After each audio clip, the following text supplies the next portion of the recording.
బాబాయ్ గారు మీరు ఆవేశపడగారు, అసలు ఏం జరిగింది? నేను చెప్తాను నువ్వు చెప్పరా. రాత్రి స్వప్న అనుకొని గేదకు ముద్దు పెట్టా. దానికి నువ్వేమన్నా? కాబోయే పెళ్ళానికి ముద్దు పెట్టడం అదొక ఆర్ట్ అన్న. దానికి నువ్వేమన్నా? ఆర్ట్ మాకు తెలియదు, మరి నువ్వు చేసి చూపిస్తే చూస్తాం అన్న. దానికి నువ్వేం చూపించా? ఈ అమ్మాయిని ఇలా పట్టుకుని అని ముద్దు పెట్టా. నాకు కాబోయే పెళ్ళాన్ని ముద్దు పెట్టాడు. ఆగడాయా, ఏమిటా గొడవ పడుతున్నారు? ఏం జరిగింది? ఏం లేదు తాతయ్య గారు, అసలు రాత్రి ఏం నేను చెప్తా జరిగింది? నేను చెప్తా. నువ్వు ఆగు బాబు, చెప్పు. రాత్రి స్వప్న అనుకొని గేదకు ముద్దు పెట్టా.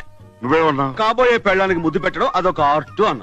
నువ్వేమన్నావు? ఆర్ట్ మాకు తెలియదు, మరి నువ్వు చేసి చూపిస్తే చూస్తాం అన్న. మరి నువ్వేం చూపించావు? ఈ అమ్మాయిని ఇలా పట్టుకుని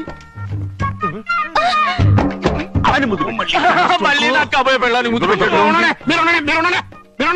ఇగో బాబా, ఇప్పుడు నువ్వు నా కొడుకు అనుకో, నా కొడుకు నువ్వు అనుకో. ఇప్పుడు చెప్పు.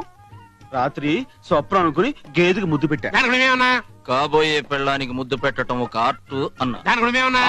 ఆర్ట్ మా తెలియదు, మరి నువ్వు పెట్టు బాబు, మేము చూస్తాం అని అన్నా. దానికి నువ్వేం చూపించా? సన్నాసి, అవకాశం ఇచ్చా ముద్దు పెట్టుకోలేవనా సన్నాసి అదవా. ఆ మాట నువ్వు ముందే చెప్పచ్చుకో. నువ్వు ముందరగచ్చుకో. అప్పుడేమైందిలే, అవతల నిశ్చితార్థం ఉంది కదా, అప్పుడు చూపిస్తా నా తడాకా.